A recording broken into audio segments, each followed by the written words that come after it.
She is not just my maid.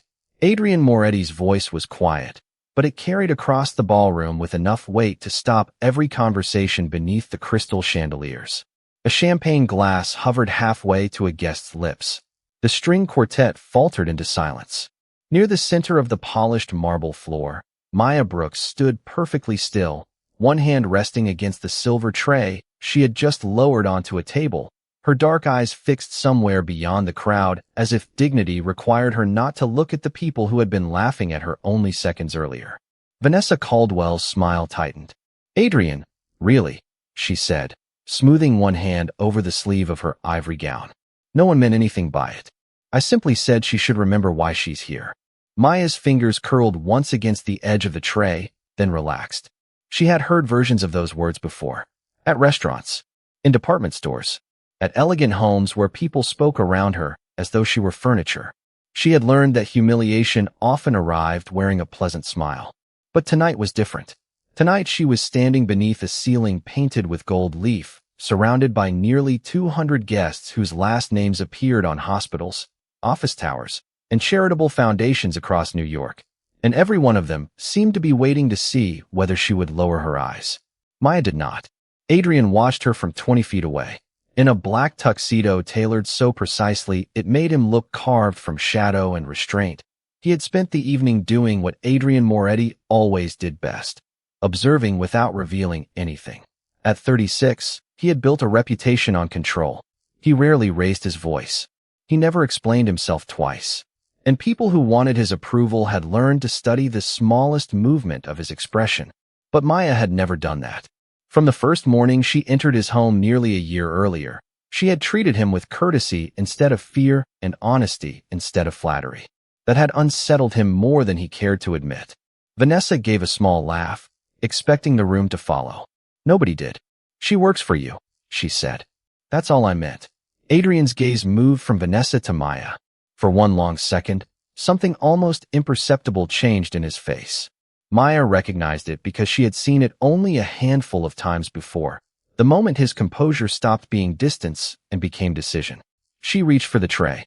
"Mr. Moretti," she said softly, "this really isn't necessary." His eyes settled on hers.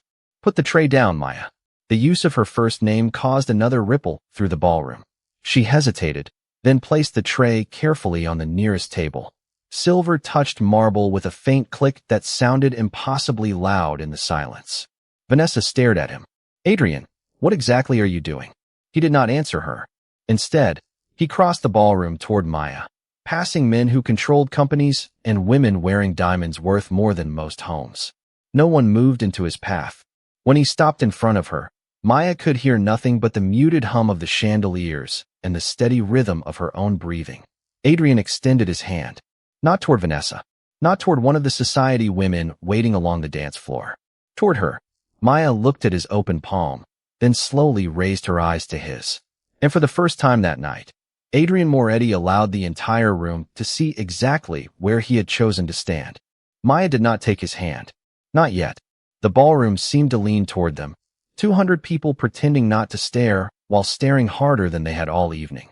Adrian kept his hand extended, calm and unmoving, as though patience itself were a form of power. Maya searched his face for some sign that this was a gesture made out of pity, anger, or the sudden need to embarrass Vanessa in return, but she found none of those things. His expression was controlled, almost severe, yet his eyes held something steadier than pride. Respect. That frightened her more than cruelty would have. Cruelty was familiar. Respect from a man like Adrian Moretti could change the shape of a life. "You do not have to do this," Maya said quietly. Adrian answered just as softly. "I know." The simplicity of it moved through her like a bell. Across the room, Vanessa's father shifted beside a column of white roses, clearly uncomfortable with how long the silence had lasted. Vanessa herself stepped forward. "This is becoming unnecessary." Adrian finally looked at her. What was unnecessary was humiliating someone who had done nothing to you. Vanessa's face changed. Only slightly, but enough. Around her, several guests lowered their eyes. A few looked toward Maya with the strange caution people often showed when they realized the person they had dismissed had suddenly become important. Maya hated that part most. She had been worthy of respect before Adrian crossed the room. She had been worthy when she was carrying trays, arranging flowers, and checking that his mother had remembered her evening medication. His hand did not create her dignity. It merely forced everyone else to confront it. I should leave, Maya said. Adrian turned back to her. If that is what you want. There was no command in his voice. No pressure. That mattered. She looked toward the tall double doors at the edge of the ballroom, then toward the staff corridor beyond them. 1 year of moving quietly through his house had taught her every exit, every schedule, every place where employees became invisible. Leaving would be easy. Staying would mean allowing the room to decide what this moment meant before she understood it herself. Adrian lowered his hand a fraction, as if preparing to let the gesture go. That was when Maya placed her fingers into his palm. A murmur traveled through the ballroom. His hand closed around hers gently, without possession, and for the first time since she had entered the room, Maya felt no urge to shrink. Adrian led her only a few steps, stopping near the edge of the dance floor instead of pulling her into the center of it. You are shaking, he said. I am surrounded by people who were laughing at me 3 minutes ago. They are not laughing now. Maya almost smiled. That does not make them kinder. Something flickered in his expression. Approval, perhaps. No, he said. It does not. The orchestra remained silent, waiting for instruction from someone. Adrian gave none. Instead, he stood beside Maya while the discomfort in the room grew heavier. Then an older woman emerged from the crowd. Eleanor Moretti, Adrian's mother, moved slowly with a silver-topped cane, her blue evening dress trailing behind her. She stopped in front of Maya and looked at their joined hands. Well, Eleanor said, it took you long enough. Adrian's jaw tightened. Mother. Eleanor ignored him. She reached for Maya's free hand and squeezed it warmly. You were invited here as my guest. Do not let anyone rewrite that because it makes them uncomfortable. Maya swallowed against the sudden pressure in her throat. Vanessa stared at Eleanor in disbelief. Mrs. Moretti, surely you do not mean to encourage this. Eleanor turned toward her with the calm expression of a woman who had survived decades of wealthy people mistaking confidence for character. My dear, I am encouraging good manners. Something this room appears to have misplaced. No one laughed.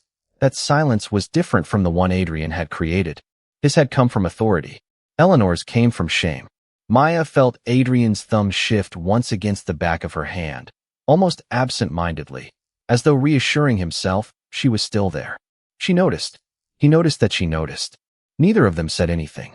And in that quiet exchange, Maya understood that whatever had begun between them had started long before tonight, long before the ballroom, long before his hand crossed the distance between them.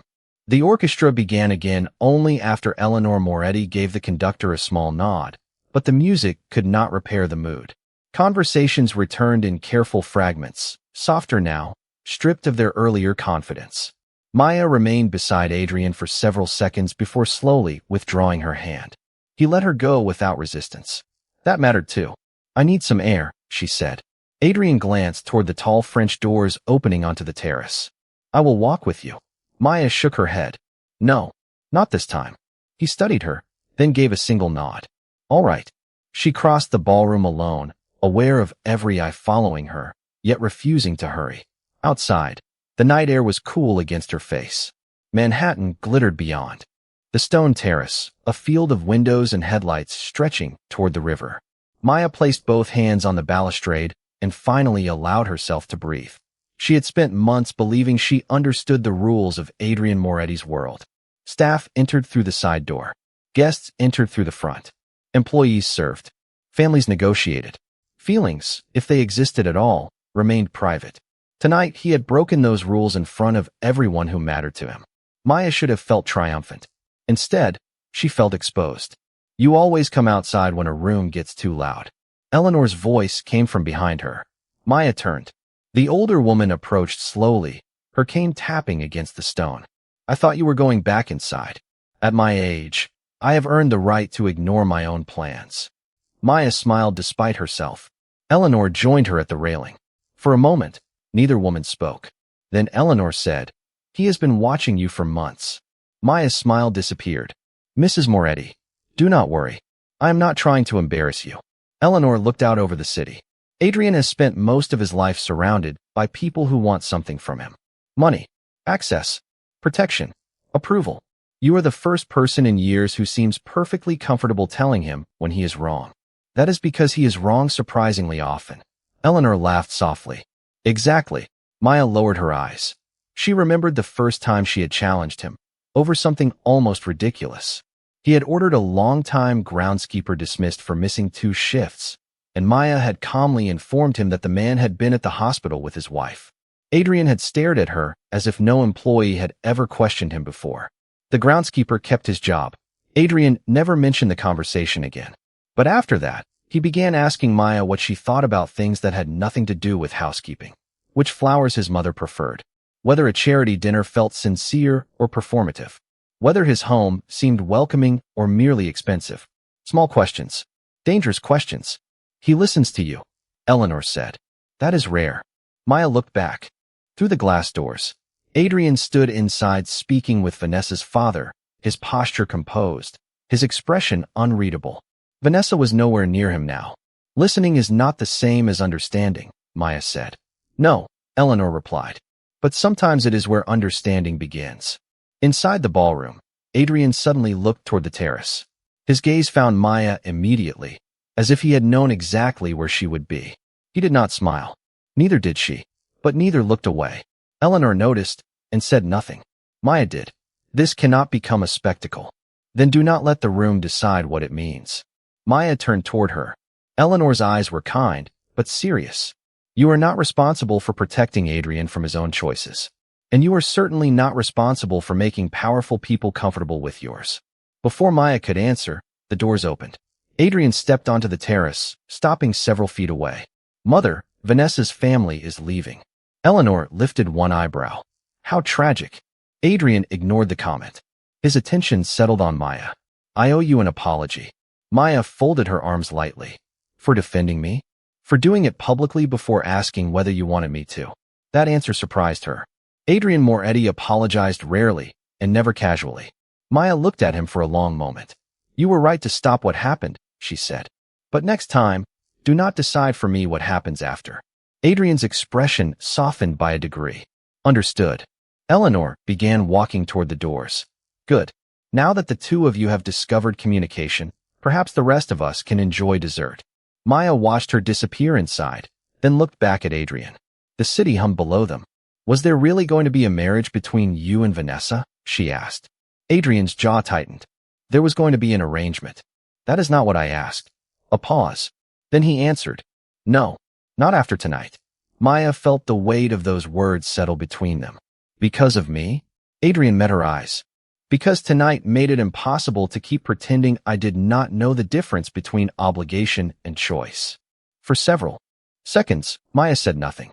Adrian's answer had removed the easiest explanation, and somehow that made everything more complicated. If Vanessa had simply been an obligation, then walking away from her was not a grand romantic gesture. It was a decision Adrian should have made long ago. Maya respected that more than she expected. Then do not make me the reason, she said. Adrian's eyes narrowed slightly. I did not. Good. The ballroom music drifted through the open doors behind them, softened by glass and distance. Maya turned toward the city again. Because I will not become the woman everyone blames for breaking an arrangement that was already wrong. Adrian moved to the railing beside her, leaving several feet between them. You will not. You cannot control what they say. No, his voice remained calm. But I can control what I allow to define my choices. Maya looked at him then. For a man surrounded by influence, Adrian rarely spoke about choice.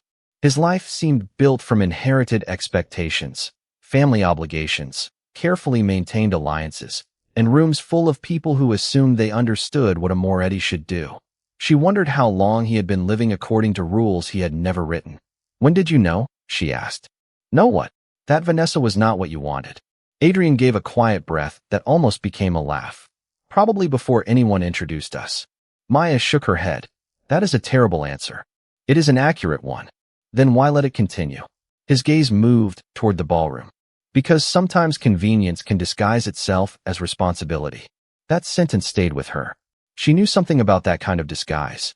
For years Maya had told herself that working constantly, accepting disrespect, and postponing everything she wanted was simply responsibility. Her mother needed help after losing her job. Her younger brother had needed tuition money. Bills did not care about dreams. So Maya had taken every respectable job she could find and convinced herself that wanting more was selfish. Adrian glanced at her. "You disappeared.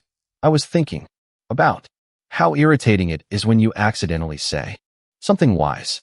This time he did laugh, quietly enough that Maya almost doubted she had heard it. The sound changed him. It removed years from his face and, for one brief moment, made him look less like the man everyone watched and more like someone who had forgotten he was being watched at all. Maya smiled before she could stop herself. Then the terrace doors opened again. A young server stepped outside. "Mr. Moretti, Mrs. Moretti asked me to tell you that the Caldwell family has left." Adrian nodded. "Thank you, Daniel."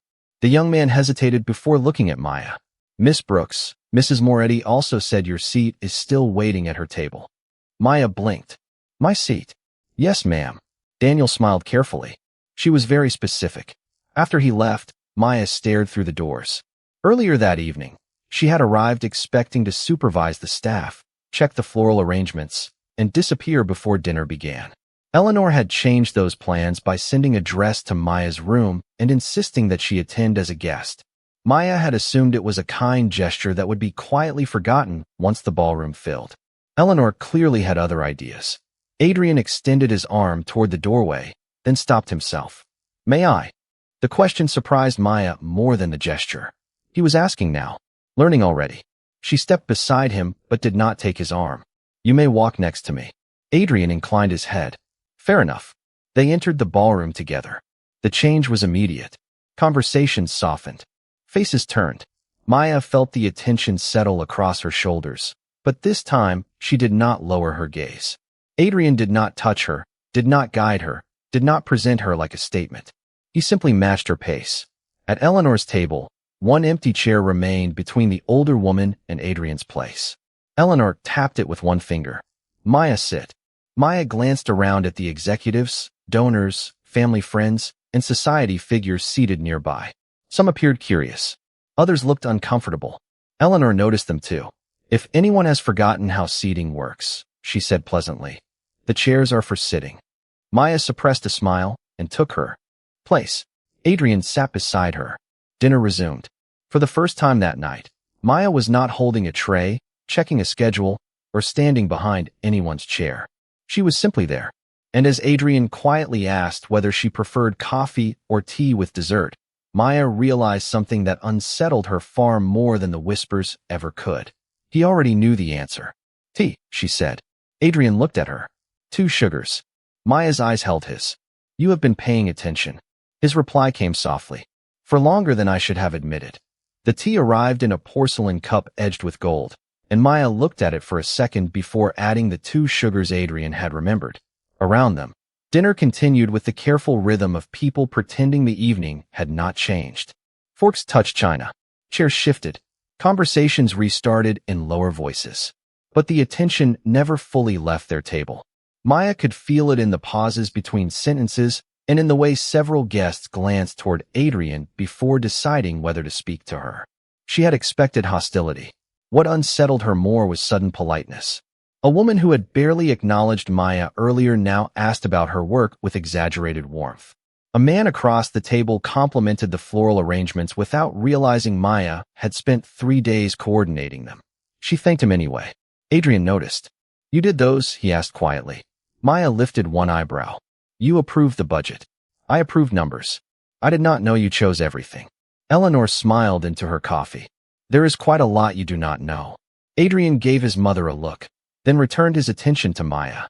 "Why did you never tell me?" Maya took a sip of tea.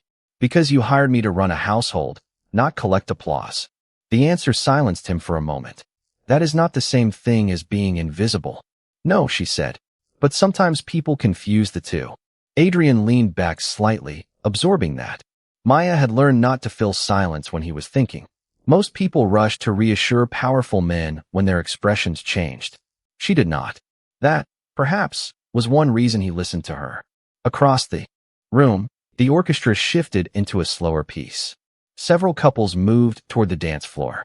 Eleanor glanced toward them and then toward Adrian with an expression Maya recognized immediately. "Do not." Adrian warned. His mother looked innocent. I did not say anything. You were about to. I was about to ask Maya whether she enjoys dancing. Maya nearly laughed. I do. Eleanor turned triumphantly toward her son. There. Problem solved. Adrian rubbed one hand along his jaw. Mother, you invited half of Manhattan here and hired an orchestra. Someone should use it. Maya set down her cup. She has a point. Adrian looked at her. You are enjoying this. A little. Something softened in his face again. That rare almost smile he seemed reluctant to let anyone see. He stood. The movement drew attention immediately, and Maya felt the room sharpen around them once more. Adrian seemed to sense it too, because instead of reaching for her, he simply asked, Would you like to dance? The question was quiet enough that only she and Eleanor could hear it. Maya studied him. Publicly defending her had already changed the evening. Dancing with her would create a new story by morning, one that strangers would tell without knowing either of them. She thought of Vanessa's expression, of the whispers, of every person waiting to decide whether Maya belonged in this room. Then she remembered her own words on the terrace. Do not let the room decide what it means. One dance, she said. Adrian nodded. One dance. He offered his hand again, and this time Maya took it without hesitation. The dance floor opened around them as they approached, not because anyone had been asked to move, but because people instinctively made space for Adrian Moretti. Maya noticed the difference immediately. They were not making space for her. They were making space because she was beside him. That distinction settled heavily in her chest. Adrian seemed to read the thought on her face. What is it? Nothing. Maya. She looked at him. They see me because you are holding my hand. His expression changed. Tonight, maybe. She waited. But that is their failure, he continued, not your definition. The orchestra carried them into the first measure. Adrian placed one hand respectfully at her upper back, and Maya rested hers lightly against his shoulder. They moved slowly, carefully, leaving more space between them than the other couples around them. There was nothing dramatic about it. That was what made it feel intimate. No speeches. No declarations. Just two people moving beneath the chandeliers while an entire room tried to understand what they were seeing. You dance well, Maya said. My mother insisted. Of course she did. You sound disappointed. I was hoping there was one thing she had failed to prepare you for. Adrian looked directly at her. There was. Maya's breath caught, but his tone remained calm. You. For once, she had no quick answer. Adrian did not press. He simply continued the dance, allowing the words to remain where they had fallen. And for the first time all evening, the ballroom disappeared from Maya's awareness, not because the people had stopped watching, but because she had stopped needing them to understand. The music ended, but neither Maya nor Adrian moved immediately. Applause rose around them, polite at first, then warmer as the rest of the ballroom realized the dance was over. Maya stepped back, and Adrian released her hand at once. The distance returned between them, but it no longer felt like the old distance between employer and employee. It felt chosen, deliberate, something they could cross or preserve depending on what happened next. You survived, Maya said. Adrian glanced toward the watching guests. Barely. She smiled. I did not know sarcasm was allowed in your family. Only when my mother is not using all of it. From the edge of the dance floor, Eleanor lifted her glass as if she had heard him. Maya laughed softly. Adrian watched her with a look she could not name. Then his expression tightened. Across the ballroom, a silver-haired man in a navy tuxedo was speaking quietly with two other guests while looking directly at Maya. She recognized him as Charles Whitmore, chairman of one of the foundations Adrian supported. He had ignored her earlier. Now he approached with the slow confidence of someone accustomed to being welcomed everywhere. Adrian, Charles said, then turned toward Maya. Miss Brooks. Maya heard the adjustment in his tone. Respectful now. Careful. Mr. Whitmore. He smiled. I hope there were no hard feelings about earlier. Maya held his gaze. Earlier, Charles cleared his throat. The misunderstanding. Adrian said nothing. He did not rescue the man from the discomfort. Maya appreciated that. I was not aware we had a misunderstanding, she replied. Some people were disrespectful. That seemed fairly clear. Charles's smile faded by a fraction. Of course. Poor wording on my part.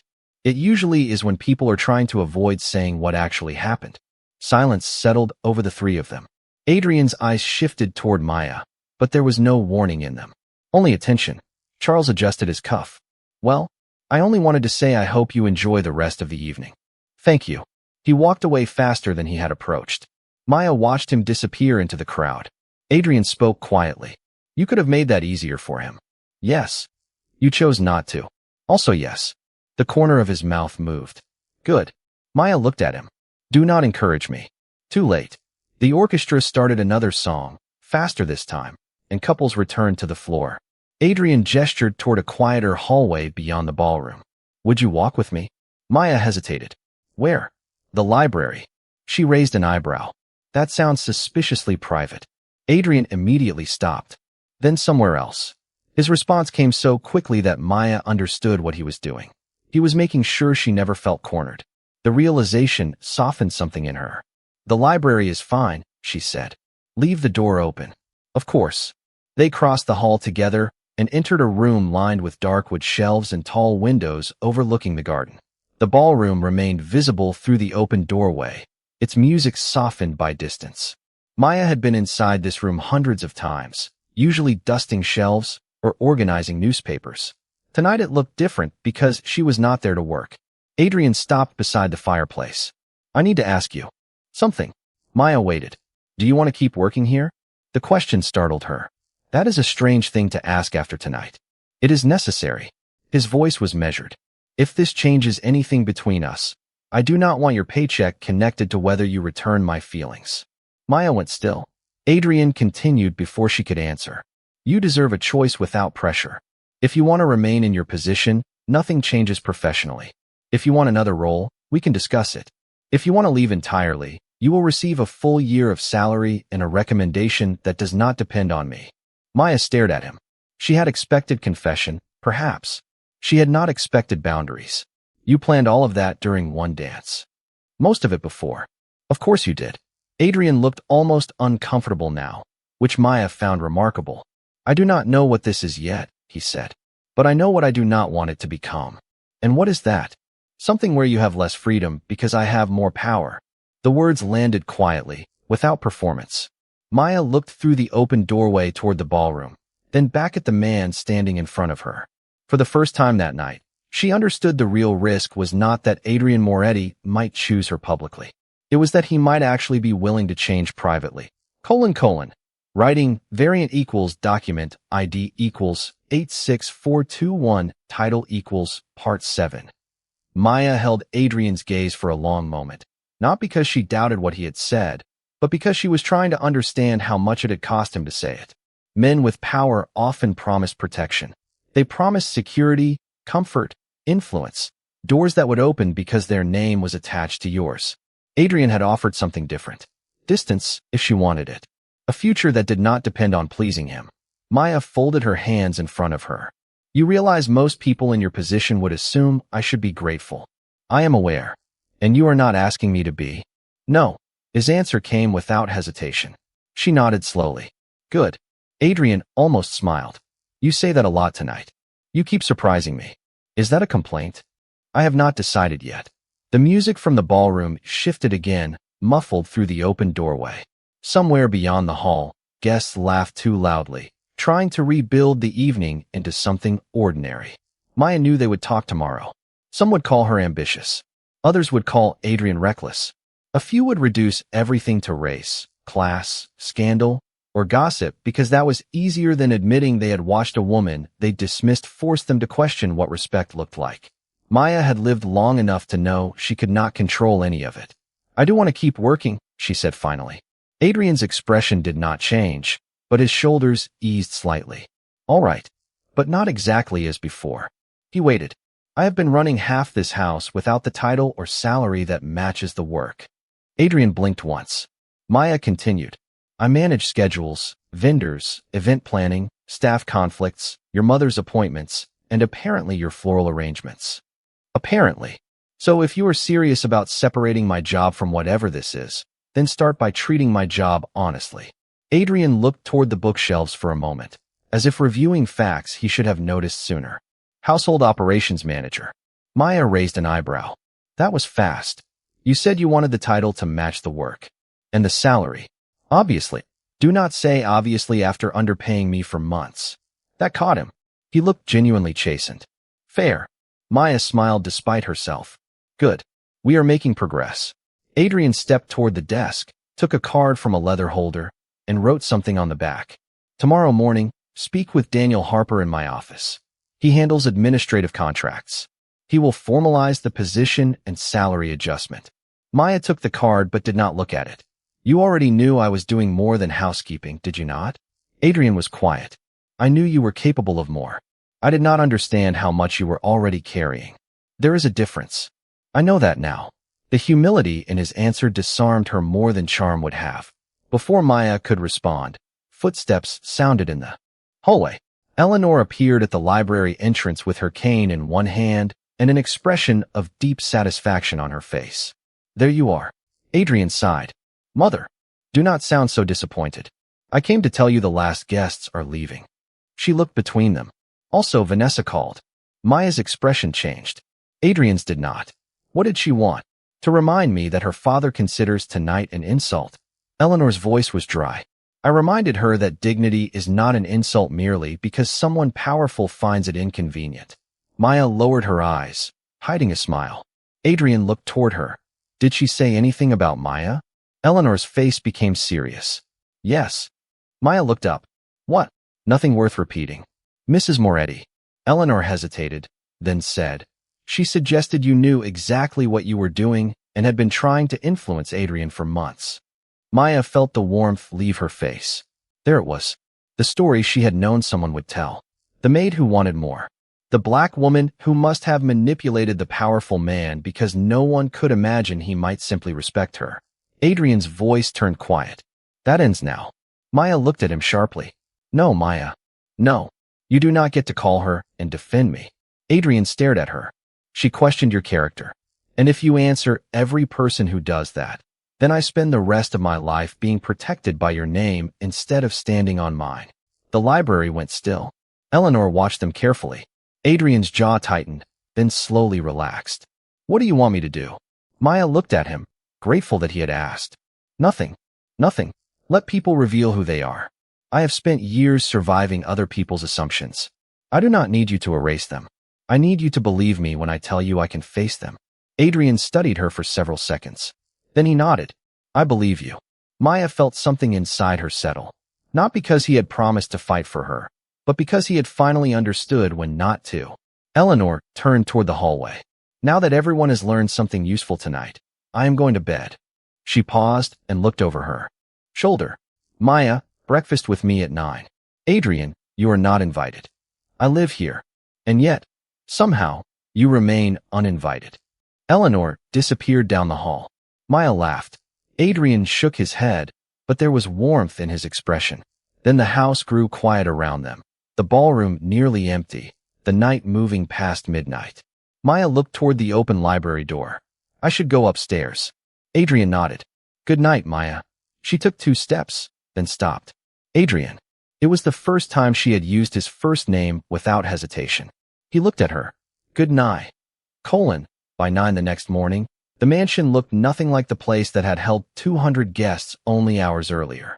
The chandeliers were dimmed, the ballroom doors were closed, and the last traces of the gala had been reduced to stacked chairs, folded linens, and crates of empty glassware waiting for pickup. Maya sat across from Eleanor in the sunlit breakfast room with a cup of tea warming both hands. She had slept less than 4 hours. Not because of Adrian, she told herself, though his voice had returned to her more than once in the dark. I believe you. Eleanor spread marmalade across a piece of toast and watched her over the rim of her glasses. You are thinking too loudly. Maya looked up. I did not realize that was possible. It is when someone has spent 10 minutes stirring tea, she is already sweetened. Maya glanced down and stopped moving the spoon. Eleanor smiled. You do not have to tell me anything. That sounds suspiciously unlike you. I said you do not have to. I did not say I would not eventually find out. Maya laughed softly, but the humor faded when she looked toward the garden. Last night changed things. Yes. And I do not know if that is good yet. Eleanor nodded as though Maya had given the correct answer. Good. Anyone who decides something that important overnight is either foolish or selling something. Maya leaned back. Did you always know Adrian would reject the Caldwell arrangement? Eleanor's expression grew thoughtful. I knew he disliked it. That is not the same as having the courage to end it. He is not exactly known for lacking courage. You would be surprised how brave people can become in public and how timid they can be with their own lives. Maya absorbed that quietly. Before she could respond, Daniel Harper appeared at the doorway carrying a slim folder. He was in his early 40s, neat, professional, and perpetually calm. "Miss Brooks, Mr. Moretti asked me to bring this to you after breakfast." He placed the folder beside her plate. The proposed household operations manager agreement. Maya opened it and scanned the first page. The salary was substantially higher than what she earned now. The responsibilities were clearly defined, and the benefits included paid vacation, health insurance, and a retirement contribution. She looked up. "He did this already?" Daniel nodded. "He also instructed me to tell you that every term is negotiable." Eleanor hid a smile behind her coffee. Maya noticed another sheet behind the contract. "What is this?" Daniel glanced toward it. "An independent review authorization. If you prefer, the agreement can be sent to an employment attorney of your choosing at Mr. Moretti's expense." Maya went still. Adrian had not merely promised separation between his feelings and her livelihood. He had built it into paper before breakfast. "Where is he?" she asked. Daniel hesitated. "In his office." Eleanor immediately looked interested. "Maya, finish your tea. I think I am done." "Excellent. I was hoping you would say that." Maya carried the folder through the quiet hallway toward Adrian's office. She knocked once. "Come in." Adrian stood near the windows in a white dress shirt with the sleeves buttoned neatly at his wrists, speaking on the phone. When he saw Maya, he ended the call. "Good morning. You work quickly." She held up the folder. "I said I would handle it. You also included independent legal review. You should understand anything you sign." Maya stepped farther into the room. "Is this because of last night?" Adrian's expression remained steady. "The timing is because of last night. The position is because you earned it long before last night." That distinction mattered. Maya placed the folder on his desk. "I am going to have someone review it." "Good. I may ask for changes." "You should. I may ask for more money." Adrian almost smiled. "I assumed you would." Maya studied him. "You are making this very difficult." "What?" "Disliking you." A quiet laugh escaped him before he could stop it. Maya smiled too, and for a brief moment the office felt lighter than it ever had when she entered carrying schedules or household reports. Then Adrian's phone lit up on the desk. He glanced at the screen and his expression changed. "What is it?" Maya asked. Adrian turned the phone face down. "Nothing you need to worry about." Her smile disappeared. "That sounds familiar." He met her eyes. "Vanessa's father has withdrawn his foundation partnership." Maya understood immediately. "Because of last night." "Most likely. And you are going to tell me that does not matter." "It matters." His voice was calm. "It just does not change anything." Maya looked at him more carefully. There it was, the price she had known would come. Not dramatic. Not theatrical. A board seat here. A partnership there. Invitations that stopped arriving. People forcing Adrian to choose whether his principles were real once they became expensive. "You could fix it," she said. "Probably. By apologizing." "Yes." "Will you?" Adrian did not hesitate. "No." Maya felt something tighten in her chest. "Do not make decisions just to prove something to me. I am not." He walked to the desk, but remained on the other side, keeping the space between them. "That is what I was trying to tell you last night. You did not create this problem. You revealed it." Maya looked toward the morning light pouring through the windows. "There may be more." "There will be. And you are comfortable with that?" Adrian considered the question. No, his honesty surprised her. But comfort is not the same as regret. Maya looked back at him.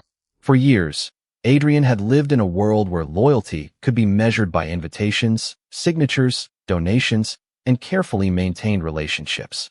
Now some of those relationships were beginning to disappear because he had refused to let a woman be humiliated in his home. Maya realized that the real test had never been whether he would take her hand while everyone watched. The real test was what he would do the morning after, when the room was empty and the consequences started arriving one quiet phone call at a time. By noon, 3 more messages had arrived. One board member wanted clarification.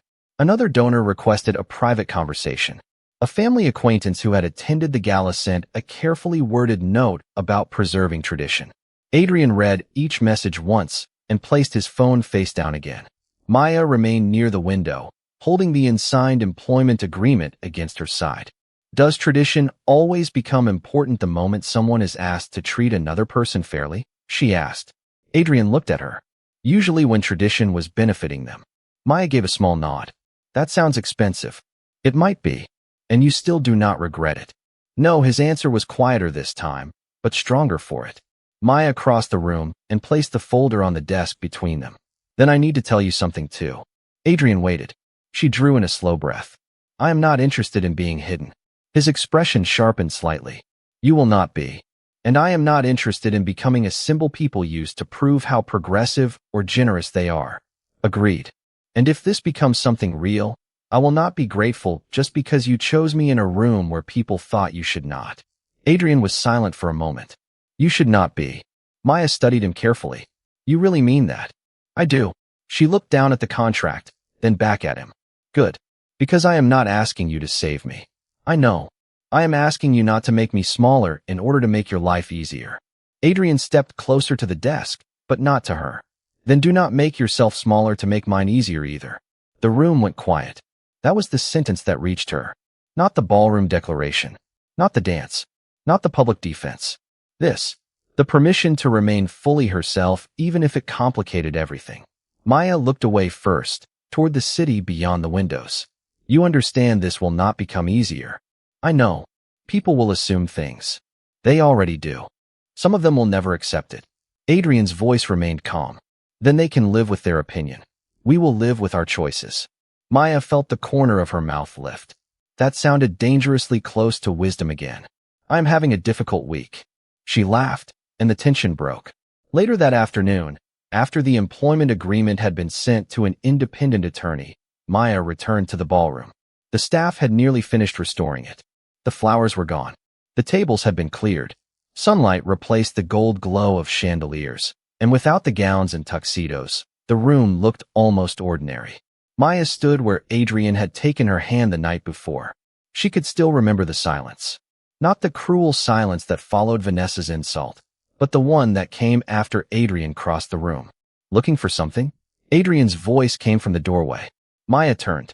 He had removed his jacket and loosened his tie, looking less formal than he had all morning. Perspective, she said. Find any? A little.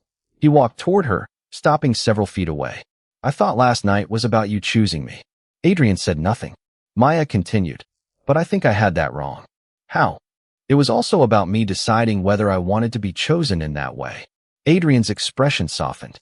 And Maya looked down at the marble floor, then back at him. I do not know what this becomes. Neither do I.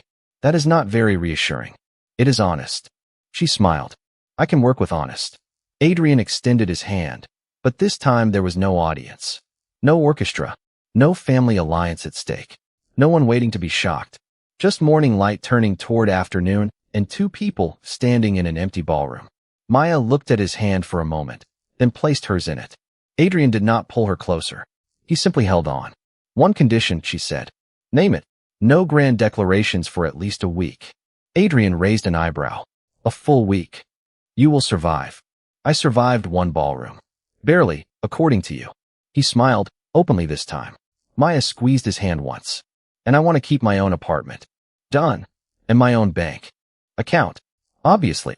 Maya gave him a warning look. Adrian corrected himself immediately. Agreed. Better. They stood there for another moment, neither trying to turn uncertainty into a promise it was not ready to become. Outside, New York continued without them. Phones would ring. People would gossip.